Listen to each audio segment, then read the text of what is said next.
सर्वांना सविनय जय भीम. सांगितल्याप्रमाणे आरक्षण या विषयाची सध्या चेष्टा लावली आहे. त्यामुळे आता आरक्षण या विषयावर व्यक्त होणं आवश्यक आहे अशी एक पोस्ट केल्यामुळे त्या संदर्भात काही बाबींची काही गोष्टींची चर्चा करण्याकरता आज लाईव्ह येण्याचं हे एक कारण आहे. माझा आवाज येत असेल तर रिप्लाय द्यावा म्हणजे मला पुढे सुरुवात करता येईल. आपल्यापर्यंत मी पोहोचत असेल तर कृपया रिप्लाय द्यावा म्हणजे मला त्या मुद्द्यावर बोलता येईल.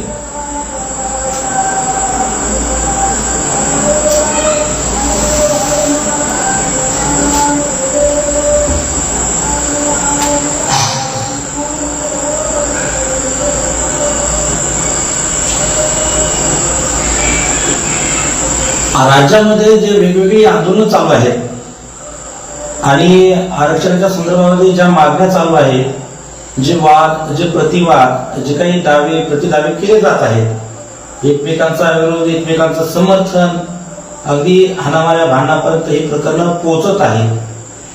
आणि मुळात आरक्षण हा विषय जो आहे तो बाजूला पडून समाजामध्ये असं एक विद्वेषाचं, द्वेषाचं, एकमेकांच्या जातीकडे पाहण्याचं एक वातावरण निर्मिती या राज्यात होऊ घातली आहे. मुळात इलेक्शन कोणतेही आलं, समजा 2004चं इलेक्शन असेल, 2009चं इलेक्शन असेल, 2014, 2019 आणि 2024-25 ह्या इलेक्शनच्या तोंडावर आम्ही आरक्षण देतो, आम्ही आरक्षण देऊ आणि मग देतो तुम्ही मागा, आम्ही आरक्षण देतो तुम्ही मागा, अशा प्रकारची चाल, अशा प्रकारची खेळी राजकारण्यांकडून केली जाते. मग तो कोणत्या पक्षाचा आहे त्याच्याशी आपल्याला काही घेणं देणं नाही. परंतु यांच्या इलेक्शनच्या अजेंड्यामध्ये, यांच्या जाहीरनाम्यामध्ये आम्ही आरक्षण देतो, निवडून आल्यावर सत्तेमध्ये 3 महिन्यात देतो, 4 महिन्यात देतो, अशा प्रकारच्या धमपक या आश्वासनामुळे मग ज्या ज्या समाजाला आरक्षणाची आश्वासनं मिळालेली आहेत तो समाज त्या आश्वासनाची पूर्तता करण्याकरता आंदोलन करतो, मोर्चे करतो, उपोषण करतो आणि आपल्या मागण्या पूर्ण करण्याचा प्रयत्न करतो. त्यात काही एक वेगळं वावगं असण्याचं काही कारण नाही. कारण राजकारण्यांनी सुरू केलेलं जे काही कळीचे मुद्दे असतात हे त्याला कारणीभूत असतात. आता आरक्षण मुळात कशामुळे आरक्षण पाहिजे, आरक्षण संविधानिक तरतूद जी आहे आरक्षणाची ती काय आहे. डॉक्टर बाबासाहेब आंबेडकरांनी संविधानामध्ये, घटनेमध्ये आरक्षणाची तरतूद करण्यापूर्वी काही बाबींचा उल्लेख आग्रहाने आणि आवर्जून केला गेला पाहिजे.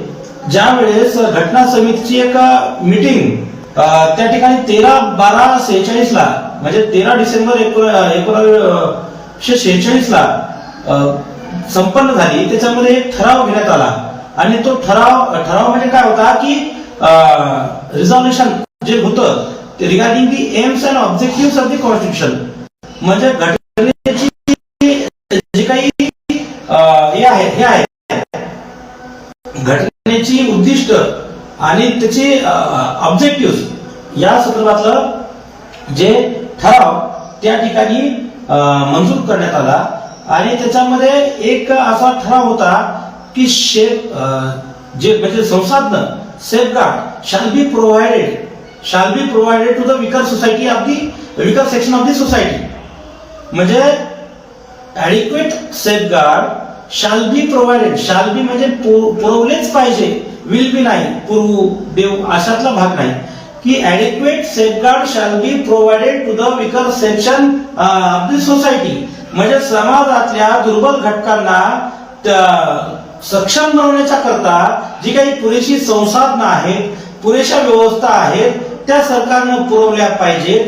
अशा प्रकारचं त्या ठिकाणी त्या ठरावात मंजूर करण्यात आलं. आणि त्या ठरावामध्ये असंही मंजूर करण्यात आलं की weaker section of the society म्हणजे काय तर मायनॉरिटी, अल्पसंख्याक, त्याचप्रमाणे SC आणि ST, scheduled caste and scheduled tribes, हे लोक जे आहेत ते म्हणजे त्याच्यामध्ये मागास आहेत. त्याचप्रमाणे डिप्रेस्ड अदर बॅकवर्ड क्लास म्हणजे ओबीसी, हे जे प्रवर्ग आहेत म्हणजे minority, SC ST and depressed other backward caste म्हणजे ओबीसी, या समूहाला सक्षम करण्याच्या करता त्या ठिकाणी ठोस अशी तरतूद घटनेमध्ये केली गेली पाहिजे. अशा प्रकारची भूमिका त्या ठिकाणी त्या 1946च्या त्या ठरावामध्ये घेतली गेली. परंतु पंडित जवाहरलाल नेहरू यांनी त्या ठरावाचं नंतर इम्प्लिमेंटेशन म्हणजे त्याला अंमलबजावणी आपण म्हणू किंवा त्या ठराव तो पाळला नाही. आणि नंतर मग डॉक्टर बाबासाहेब आंबेडकरांनी 25/9/1951 ला कायदे मंत्रिपदाचा राजीनामा दिला. डॉक्टर बाबासाहेब आंबेडकरांनी असं म्हटलं जातं की हिंदू कोड बिलासाठी कायदे मंत्रिपदाचा राजीनामा दिला. एकूण 5 कारणं जी होती, 5 कारणांसाठी डॉक्टर बाबासाहेब आंबेडकरांनी कायदे मंत्रिपदाचा राजीनामा दिला. त्याच्यापैकी एक हिंदू कोड बिल होतच, परंतु ओबीसींना रिझर्वेशन मिळालं पाहिजे, त्यांचं संरक्षण झालं पाहिजे, ही बाब संविधानामध्ये सरकारने घेतली नाही. त्यामुळे डॉक्टर बाबासाहेब आंबेडकर सरळ म्हणतात की I was very sorry that the constitution did not implement any safeguard to the backward classes. म्हणजे त्यांचं राजीनामाचं जे पत्र आहे त्याच्यामध्ये सरळ त्यांनी सांगितलं की ओबीसीच्या हक्काचं संरक्षण होईल, या पद्धतीचं कोणतंही पाऊल सरकारनं उचललेलं नाही. आणि म्हणून बाबासाहेबांनी त्या ठिकाणी राजीनामा हा दिला आहे. आता डॉक्टर बाबासाहेब आंबेडकरांनी राजीनामा दिला आणि राजीनामा दिल्याच्या नंतर त्या ठिकाणी पुढच्या वर्षी सार्वत्रिक इलेक्शन झाले, निवडणुका झाल्या. त्यांच्या जाहीरनाम्यामध्ये, बाबासाहेबांच्या जाहीरनाम्यामध्ये होतं की जो ठराव घेतला गेला त्याची पूर्तता जर माझं सरकार आलं तर करू. परंतु दुर्दैवाने बाबासाहेबांना साथ तेवढीशी फारशी लाभली नाही, त्यांचं सरकार येऊ शकलं नाही. आणि म्हणून ही जी बाब आहे ती तशीच त्या ठिकाणी म्हणजे स्थगित म्हणजे थांबली गेली. नंतर नेहरूंनी जे आहे ते 1953 ला ह्या मागणीची पूर्तता करण्याच्या करता 1953 ला काकासाहेब कालेलकर आयोगाची नेमणूक केली. आता काकासाहेब कालेलकर आयोगाने पूर्ण अभ्यास केल्याच्या नंतर असं स्पष्ट मत आपलं नोंदवलं की ओबीसींना आरक्षण हे मिळालं पाहिजे. आता काकासाहेब कालेलकर यांच्या आयोगानं या गोष्टीची शिफारस केली की ओबीसींना कायदेशीर म्हणजे आरक्षण हे मिळालं पाहिजे. परंतु नंतर काकासाहेब कालेलकर यांनीच जे त्या तत्कालीन राष्ट्रपती होते त्यांच्याकडे एक पत्र पाठवून अशी त्यांना विनंती केली की मी जरी आयोगाचा अध्यक्ष होतो किंवा आहे आणि मी जरी आयोगाद्वारे मागणी केली की मला त्या ओबीसीला आरक्षण दिलं गेलं पाहिजे, परंतु माझं वैयक्तिक असं मत आहे की ओबीसीला आरक्षण देण्याची काही एक आवश्यकता नाही. फार अपमानास्पद शब्द त्या ठिकाणी कालेलकर यांनी वापरले. त्यांनी सरळ सांगितलं की नोकऱ्या या नोकरांकरता नाही तर नोकऱ्या या मालकांकरता असतात आणि ओबीसींची आरक्षणाच्या करता लायकी नाही, असा अपमानास्पद शब्द हा कालेलकर यांनी त्या ठिकाणी वापरला. आणि त्यामुळे नेहरूंनी हा जो कालेलकरांचा आयोगाचा जो काही शिफारस होती की ओबीसींना आरक्षण दिलं गेलं पाहिजे, नेहरूंनी सदरची शिफारस ही नामंजूर केली. आता नामंजूर करत असताना त्यांनी सांगितलं की बाबा कालेलकर आयोगाच्या संदर्भाने एकमत होत नाही. आता एकमत होत नाही, आता कोणताही आयोग असेल किंवा कोणतीही बाब असेल तर बहुमतानं मान्य होत असते, एकमतानं होत नाही. परंतु पंडित नेहरू यांनी एकमतानं सदर आयोगाची शिफारस मान्य होत नसल्यामुळे आयोग नामंजूर व्हायला सांगितलं. आणि त्याच्यानंतरची बाब आहे मोरारजी देसाई हे तत्कालीन नंतर जे झाले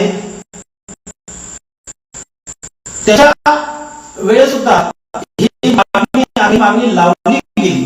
ठिकाणी मोरारजी देसाई यांनी आयोग हा जुना झालाय, त्याच्यामुळे मग आता नवीन आयोगाची स्थापना बिंदेश्वर प्रसाद मंडल यांच्या अध्यक्षतेखाली या आयोगाची स्थापना झाली. परंतु या आयोगाने सुद्धा ओबीसीचे आमदार खासदार हे यांच्यासाठी रिझर्वेशन असलं पाहिजे, ते विधानसभेत गेले पाहिजे त्यांना आरक्षण मिळालं पाहिजे, शैक्षणिक सामाजिक आणि राजकीय आरक्षण मिळालं पाहिजे, अशा प्रकारची भूमिका मंडल आयोगाने घेतली. परंतु ती सुद्धा लागू करण्यात दिरंगाई या ठिकाणी त्या वेळेस झाली. परंतु मला या ठिकाणी अभिमानानं सांगावंसं वाटतं की मंडल आयोगाचा हा लढा, मंडल आयोगाच्या शिफारशी या ओबीसीच्या आरक्षणाच्या संदर्भात असताना सुद्धा आंबेडकरी समूहाने, आंबेडकरी चळवळीने ओबीसीच्या हक्काचं मंडल आयोगाच्या शिफारशी लागू झाल्या पाहिजेत, मंडल आयोग लागू झाला पाहिजे याकरता रस्त्यावरची लढाई दिली. आणि सर्व लढाईमध्ये आंबेडकरी समाज हा मंडल आयोगाच्या बाजूने उभा राहिला आणि त्यामुळे व्हीपी सिंगांना त्या ठिकाणी मंडल आयोगाची मागणी ही मान्य करून मंडल आयोग लागू करावा लागला. परंतु तरी सुद्धा 2% मंडल आयोगाच्या शिफारशी लागू आतापर्यंत झाल्या आहेत.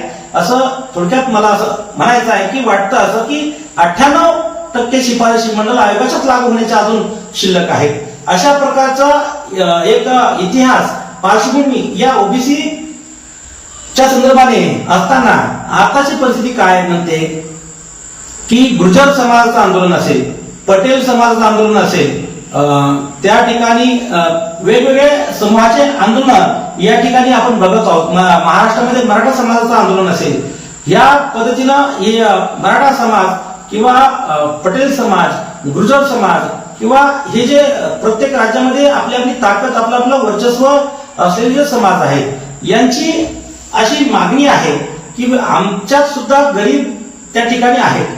मराठा समाजामध्ये गरीब आहेत, राजपूत समाजामध्ये गरीब आहेत, गुर्जर समाजामध्ये गरीब आहेत आणि पटेल समाजात गरीब आहेत. त्यांना आरक्षण मिळालं पाहिजे आणि हरकत नाही, ती बाब योग्य सुद्धा आहे की गरीब जर असेल तर त्याच्याकरता त्या ठिकाणी तरतूद असली पाहिजे.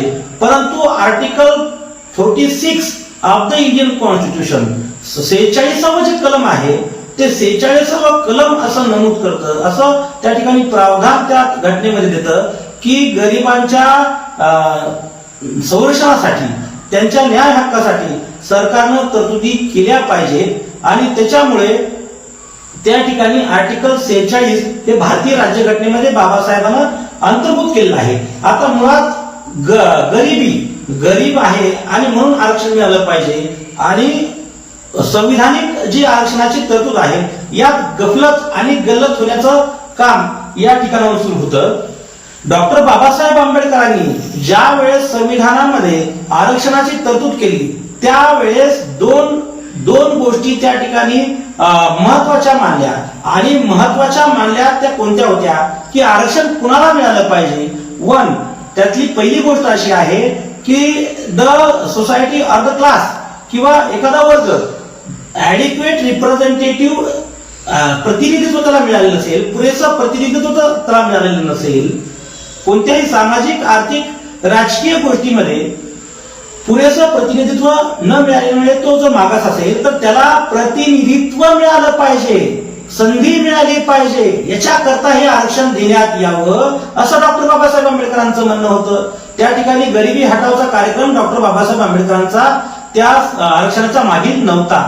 ठीक आहे ना, तुम्ही एखाद्या ग्राउंड मध्ये एखाद्या खेळाडूला खेळू देत नाही आहात, त्यातला आपल्याला क्षमता कशी करणार. तुम्ही त्याला मैदानात उतरवा, भले तो हरेल जिंकेल तो पुढचा भाग झाला, परंतु त्याला मैदानात उतरण्याची संधी मिळाली पाहिजे, ही आरक्षणाच्या मागची महत्वाची भूमिका डॉक्टर बाबासाहेब आंबेडकरांची होती.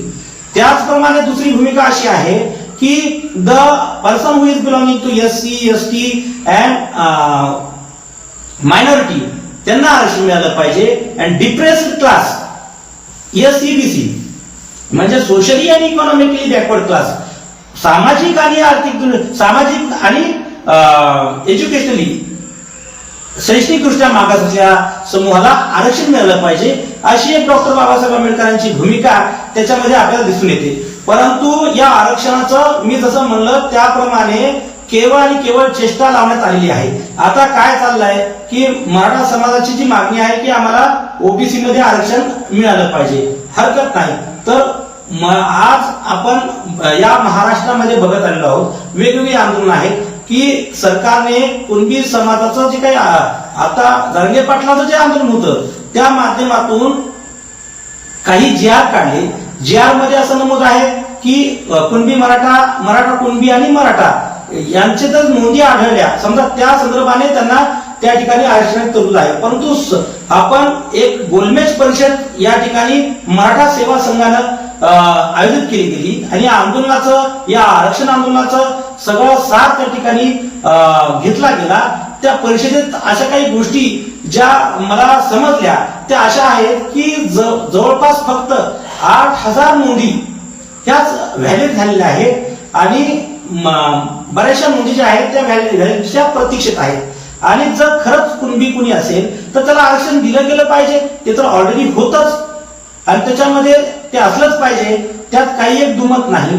त्यामुळे ओबीसी बांधवांनी मराठा समाजाच्या काही कुणबी ज्या नोंदी आहेत आणि कुणबी आरक्षण मिळावं याकरता जे काही वाद चालू आहेत ते अनाठायी आहेत असं मला वाटतं. कारण कुणबी यांना अगोदरच मुळात आरक्षण होतं आहे आणि ते नाकारण्याचं काही एक कारण त्या ठिकाणी नाही. दुसरी महत्वाची गोष्ट अशी आहे की मराठा समाजाला कुणबी व्हायचं आहे, कुणबी ओबीसी मध्ये जायचं आहे. आता ओबीसी मध्ये जवळपास 375 जाती, तर त्याच्यामधल्या 375 जातीपैकी 100 जातींचे पत्र आहेत, अर्ज आहेत की आम्हाला भटक्या विमुक्तामध्ये घ्या. आता ओबीसी मधील 100 जाती या भटक्या विमुक्तामध्ये जाण्यास उत्सुक आहेत. आता भटक्या विमुक्तामध्ये ऑलरेडी 51 जाती आहेत आणि त्याच्यामधल्या 27 जाती म्हणतायत की आम्हाला एससी आणि एसटी मध्ये जाऊ द्या. म्हणजे ओबीसी म्हणतायत भटक्या विमुक्तात आम्हाला घाला, भटके विमुक्त म्हणतायत या ठिकाणी ओबीसी एससी एसटी मध्ये घाला. आता एससी एसटी पेक्षा खालचा एखादा प्रवर्ग असता तर एससी एसटी आम्ही म्हणलो असतो आम्हाला त्याच्या खाली घाला. म्हणजे नुसतं काही या ठिकाणी आरक्षणाचं हे खेळ लावण्याचं काम चालू आहे. आरक्षणाचे 2 मुद्दे आपण सुरुवातीला सांगितले ते जर लक्षात घेतले तर ह्या गोष्टी टळल्या असत्या किंवा टळतील, परंतु ते 2 मुद्दे लक्षात घेतले जात नाहीत. आता दुसरी महत्वाची गोष्ट आहे, सरकारने फडणवीस साहेबांनी 3 महिन्यामध्ये, आता त्यांचं काल परवाचं स्टेटमेंट आपण बघितलं तर 3 महिन्यामध्ये अबकड आरक्षण हे लागू करण्याचं त्यांचं शिफारस जी आहे त्याबद्दल निर्णय घेतला जाईल. म्हणजे आता सगळ्यांचे भांडण लावण्याचे काम झाले. ओबीसीचं, मराठा समाजाचं भांडण, त्याचबरोबर आता आदिवासीचं भांडण, बंजाराचं भांडण, ओबीसीचं भांडण, धनगर समाजाचं भांडण, एसटीचं भांडण, आता बौद्ध आणि मातंग या 2 ज्या जाती होत्या एससी मधल्या अबकड पाडून त्यांचं भांडण लावण्याचं काम या ठिकाणी चालू आहे. याच्यामधून साध्य काय करायचं आहे की झोडा फोडा ही राजकारणाची जी इंग्रजांची नीती होती ती नीती राबवून आपण आपलं सेफ राहिलो पाहिजे अशा पद्धतीची भूमिका सरकारची आपण निहाळून पाहत आहोत आणि ती बऱ्यापैकी जनतेला कळून चुकलेली आहे. दुसरी महत्वाची गोष्ट अशी आहे की अबकड संदर्भामध्ये 3 महिन्यात निर्णय घेऊ असं म्हणत आहेत. त्याचबरोबरीने क्रिमिलेअरची जी अट आहे, क्रिमिलेअर 3 महिन्यात एससी मधील जातींना क्रिमिलेअरची अट लागू होईल किंवा त्याबाबत पावले उचलले जाईल असं फडणवीस साहेबांचं म्हणणं आहे. आता त्यांचं त्या बाबतीत स्पष्टीकरण असं आहे की एससी मधील काही जाती या शिकल्या सवरल्या आणि पुढालेल्या झाल्या आणि त्याच्यामध्ये काही गरीब आहेत, काही लोक हे गरीब आहेत आणि म्हणून त्या गरीब लोकांना सुद्धा संधी मिळाली पाहिजे याकरता क्रिमिलेअरची अट लावायची असं फडणवीस साहेबांचं म्हणणं आहे.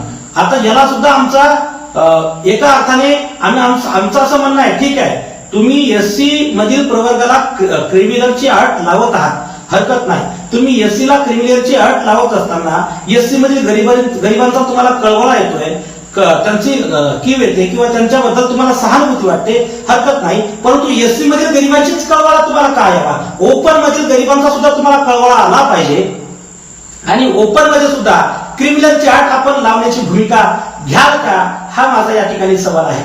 ओपन मध्ये सुद्धा ज्या पुढालेल्या जाती आहेत, ज्यांचं उत्पन्न उच्च आहे, त्यांना तुम्ही क्रिमिलेअरची अट लावणार का? केवळ ओपन मधील गरिबांना शिकण्याची संधी, त्या ठिकाणी विकास करण्याची संधी, नोकरीची संधी ह्या तुम्ही घ्याल का? ह्या तुम्ही घेतल्या पाहिजेत, तरच आम्ही तुम्हाला म्हणू की तुम्ही सर्वसमावेशक मुख्यमंत्री आहात. केवळ एससी मधील अबकड आरक्षण करून एससी मध्ये भांडण लावण्याचं काम किंवा एससी मध्ये क्रिमिलेअरची अट लावून त्याच्यामधील बौद्धांना वेगळं पाडण्याचं काम आपण करत आहात. ही भूमिका आता आमची आंबेडकरवादी समाजाची तयार व्हायला लागली आहे आणि हे आपण लक्षात घेतलं पाहिजे. बर, दुसरी गोष्ट, क्रिमिलेअरची अट केवळ तुम्हाला शिक्षणाच्या बाबतीत का हवी? माझं असं स्वतःचं वैयक्तिक मत आहे की पॉलिटिकल रिझर्वेशन मध्ये सुद्धा, राजकारणामध्ये सुद्धा क्रिमिलेअरची अट लावली पाहिजे. ठीक आहे, ज्याचं जास्त उत्पन्न, त्याला ज्याचं जास्त मालमत्ता ज्याच्याकडे जास्त आहे, ज्याच्याकडे जास्त पैसा आहे, त्याला इलेक्शन लढता आलं नाही पाहिजे. जो ओपन मधला गरीब आहे, जो गरिबीतून आला आहे, डॉक्टर बाबासाहेब आंबेडकरांच्या संदर्भाने मला सांगावंच वाटतं की महात्मा गांधी स्वतःला हरिजनांचे नेते म्हणायचे. मागासवर्गीय समूहाला हरिजन म्हणून संबोधायचे आणि हरिजनांचे नेते म्हणून म्हणायचे. आणि त्यांची भूमिका अशी होती की ठेविले जैसे तैसेची राहावे, चित्ती असू द्यावे समाजात. म्हणजे आम्ही मागास आहोत, मागास राहावे, जिथं जसं परमेश्वराने दिलं तसंच राहावं, असं महात्मा गांधींचं म्हणणं होतं. परंतु डॉक्टर बाबासाहेब आंबेडकर ठाम विरोध करतात. ते म्हणतात की ज्या जातीमधून, समूहामधून तुम्ही आलात, त्या जातीचे, समूहाचे दुःख तुम्हाला कळतील. महात्मा गांधीजी आपण दलित समाजामधून नाही आल्यामुळे आपल्याला ते दुःख कळणार नाही आणि म्हणून आपण काही दलितांचे नेते होऊ शकत नाही, असं बाबासाहेबांचं मत होतं. आता फडणवीस साहेबांच्या बाबतीत बोलायचं मला की फडणवीस साहेब आपल्याला गरिबांचा कळवळा आहे. आमचा असं आपल्याला भूमिका आहे, आमची अशी मागणी आहे की राजकीय आरक्षण सुद्धा गरिबांना मिळालं पाहिजे, आमदार खासदार सुद्धा गरिबांचे झाले पाहिजे. ज्यांच्याकडे कोट्यावधीची प्रॉपर्टी आहे त्यांना इलेक्शनला उभं राहता नाही आलं पाहिजे. अशा प्रकारची क्रिमिलेअरची पात्रता आपण राजकीय बाबतीत सुद्धा घ्याल का केवळ इथे जातीमध्ये भांडण लावून स्वतःची पोळी भाजण्याचं काम आपण कराल? ही सुद्धा भूमिका आपण स्पष्ट केली पाहिजे. चौथी महत्वाची गोष्ट आपण बऱ्याच वेळा विसरतो. काय विसरतो की आपण आरक्षणाच्या मुद्द्यावर भांडत असताना सगळ्या गोष्टी चालू आहेत. मला एक तर शोकांतिका वाटते. ती शोकांतिका अशी आहे की काही वर्षापूर्वी आम्हाला असं वाटायचं की बाबा मी बौद्ध समाजाचा आहे, मी महार समाजाचा आहे, मी एससी समाजाचा आहे. जात लपवायची आम्हाला वेळ यायची. आम्ही जात लपवायचो की या पुढाल्या जाती, आम्ही जातीमुळे आमच्याकडे बघण्याचा दृष्टिकोन यांचा बदलेल. परंतु आजचं चित्र काय आहे? प्रत्येक जण मागासवर्गीय होण्यास उत्सुक आहे. प्रत्येक जणाला वाटतं आम्ही मागासवर्गीय व्हावं. ही आपण कुठल्या दिशेने वाटचाल करत आहोत? आपण जगाचा जर अभ्यास केला तर आपण डॉक्टर बाबासाहेब आंबेडकरांनी आरक्षण कशामुळे केलं की त्यांना समान शिक्षणाची संधी दुर्बल घटकांना मिळाली पाहिजे, ते पुढारले पाहिजे, एका उंचीवर जाऊन त्यांचा विकास झाला पाहिजे याच्याकरता. परंतु आज पुढारलेले समाजच मागास होण्यासाठी त्या ठिकाणी धडपडत आहेत. हे दुर्दैव त्या ठिकाणी बघायला मिळतं. दुसरी एक आर्ग्युमेंट याच्यामध्ये अशी केली जाते की बाबासाहेबांनी 10 वर्षाकरता आरक्षण दिलं होतं आणि मग तुम्ही का आरक्षण आता याच्या पुढे घेता? अरे बाबांनो, पटेल, नेहरू यांच्या काळातला तो ठराव आहे. डॉक्टर बाबासाहेब आंबेडकरांचं स्पष्ट म्हणणं होतं, I want to the longer term of the reservation, मला लॉंगर टर्म साठी पाहिजे. परंतु त्या ठिकाणी त्यांची मेजॉरिटी असल्यामुळे 10 वर्ष कोणतं राजकीय आरक्षण आणि त्याच्यानंतर 10 वर्षांनंतर रिव्ह्यू करायचं, या पद्धतीत तरतुदी शैक्षणिक आणि सामाजिक आरक्षणामध्ये या प्रकारचं कुठलंही प्रोव्हिजन नाही. आणि बाबासाहेबांनी 10 वर्षासाठी आरक्षण ठेवलं किंवा त्याची तरतूद केली हे कुठंच नाही. हा सगळा अपप्रचाराचा भाग आहे. पुणे करारामुळे खरं तर आमची मागणी होती स्वतंत्र मतदारसंघाची. पुणे करारामुळे आम्हाला आरक्षणावर समाधान मानावं लागलं आणि त्या माध्यमातून केवळ 10 वर्षातून आमचा विकास होईल असं आपण ठामपणे कसं काय सांगू शकतो? इतक्या मोठ्या समूहाकडे मालमत्ता असलेल्या समूहाला आज रोजी आरक्षणासाठी धडपड करावी लागते आणि ज्याच्याकडे वर्षानुवर्ष काहीच नव्हतं तो समूह इतक्या कमी कालावधीमध्ये पुढारलेला कसा होईल? बरं, डॉक्टर बाबासाहेब आंबेडकरांचं हिशोब नाही की स्पर्धा खुली झाली. काही कालावधीनंतर जर हा मागास समूह सुधारला तर ह्या ज्या गोष्टी आहेत आरक्षणाच्या कोबड्या वगैरे सगळ्या गोष्टी काढण्यास हरकत नाही. परंतु त्याला काही कालावधी आणखी बराच द्यावा लागणार आहे. मागास समूहच अजून बऱ्यापैकी सुधारलेला नाही, पुढारलेला नाही की विकसित झालेला नाही आणि त्यात पुन्हा आता पुढारलेल्या समूहाच्या मागण्या आरक्षणाच्या संदर्भाने येत आहेत. परंतु त्या मागण्या हरकत नाहीत. आपल्या समाजाची भूमिका मांडण्याचा अधिकार प्रत्येकाला असतो, त्यांनी तो मांडला पाहिजे आणि आपली मागणी मान्य केली पाहिजे, त्याबद्दल दुमत नाही. परंतु आम्हाला याचं दुर्दैव असं वाटतं की सगळ्या 1-2 वर्षापासून हा जो लढा चालू आहे आरक्षणाचा, त्या संदर्भाने बोलत असताना सदावर्ते सारखे नाही, काही बाष्कळ लोक, काही बावळट लोक जे आपल्या बोलण्यामधून 2 समाजामध्ये भांडण लावण्याचं काम करतात. आता हाके प्राध्यापक आहेत, चांगलं शिक्षण आहे, आम्ही विचारवंत किंवा बुद्धिमान त्यांना मानत होतो, परंतु त्यांनी काय सांगितलंय की नाभी आणि धोबी यांना आता एससी आरक्षण घ्या. अरे बाबा, तुमचं ओबीसी आरक्षणाचा प्रश्न आहे तो सुटत नाही. तुम्ही मराठा समाजासोबत कुणबी प्रमाणपत्र किंवा कुणबी ओबीसी तुमचा वाद चालू आहे आणि तुम्ही इकडे एससी मध्ये आणखी 2 जणाला नावीला घ्या, धोबीला घ्या हे म्हणण्याचं काय कारण आहे? हे तुम्ही भांडण लावण्यासाठी, तुमच्यासोबत भांडणाला आम्हाला घेण्यासाठी तुम्ही करत आहात का? खरं तर आम्ही आरक्षणाच्या लढाईत कुठेही सोबतच होतो आणि शेवटपर्यंत सोबतच राहू, परंतु या प्रकारची भूमिका जर तुम्ही घेतली की एससी मध्ये आता धोबी नावी, आता मला सांगा, ज्या नाव्याने जे नावी समाजाला आपण एससी मध्ये घ्या म्हणतात, तत्कालीन परिस्थिती काय होती? तत्कालीन परिस्थितीमध्ये नावी समाज हा एखाद्या आपण काय म्हणतो हाल्याचे केस भाजवायचा, जनावरांचे केस भाजवायचा, परंतु अस्पृश्याचे केस कापत नव्हता. म्हणजे तो सवर्ण याच्यामध्ये त्याला अस्पृश्याचा विकार व्हायचा किंवा त्या काळामध्ये हे व्हायचं. तर चला याच्यामध्ये कॅटेगरीमध्ये त्या काळात घेतलं गेलं नाही आणि आपण आता त्या पद्धतीनं वादाला तोंड फोडण्याचं काम करत आहात, 2 समाजामध्ये भांडण लावण्याचं काम करत आहात. ही बाब आपण थांबवावी. महात्मा फुले वाक्य आहे, नेहमी म्हणतात की नेमावे शिक्षक माळ्याचे कुंड्याचे, नेमावे शिक्षक माळ्याचे कुंड्याचे, ते भार मागाचे, ते असती पुतळे सात्विक ज्ञानाचे. नेमावे शिक्षक माळ्याचे कुंड्याचे, दुसरे ते महार मागाचे, ते असती पुतळे सात्विक ज्ञानाचे. जात जातीच्या संख्या प्रमाणात द्यावीत कामेती वाटून, जात जातीच्या प्रमाणात संख्या प्रमाणात द्यावे कामेती वाटून, हीच खरी न्यायाची रीत आहे. म्हणजे काय की आता तुम्हाला अबकड आरक्षण करायचंय, आता तुम्हाला क्रिमिलियर लावायचंय, आता तुम्हाला ह्या जातीमध्ये ती जात, त्या जातीमध्ये ती जात घुसवायची आहे. सगळं तुमचं खरं आहे. तुम्हाला या सगळं करण्याच्या आधी एक महत्वाची गोष्ट करणं भाग आहे, ती म्हणजे सेन्सस, जातीय जनगणना ही तुम्हाला करावी लागणार आहे.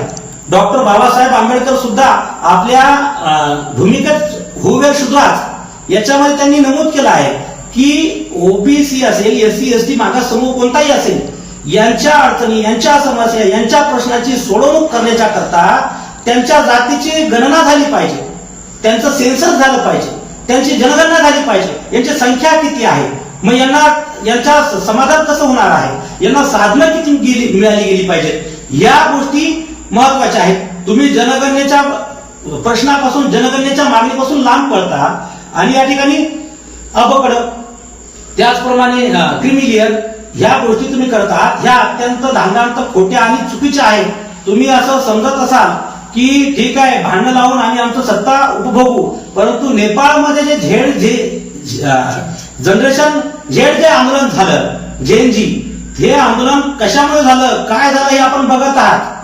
आणि अशा गोष्टीची जी आंदोलनाची जी पार्श्वभूमी नेपाळमध्ये जे झाली आहे, तशा पद्धतीचं वातावरण तुम्ही आपल्या राज्यामध्ये, आपल्या देशामध्ये निर्माण होऊ देऊ नका. अथवा तुम्ही ज्याप्रमाणे एससी मध्ये क्रिमिलियरची मागणी ज्यांनी कोणी केली पण नाही, तरी तुम्ही स्वतःहून ती मागणी मान्य करण्याच्या मागे किंवा स्वतः ती भूमिका घेत आहात की क्रिमिनल लावण्याची अट टाकली गेली पाहिजे. तर मग आम्ही सुद्धा या ठिकाणी जो श्रीमंत व्यक्ती असेल त्याला राजकारणात इलेक्शनला उभं राहता नाही आलं पाहिजे, अशी क्रिमिनलची अट टाका, ही भूमिका अशा मोठ्या आंदोलनात आम्ही घेण्यास मागे पुढे पाहणार नाही.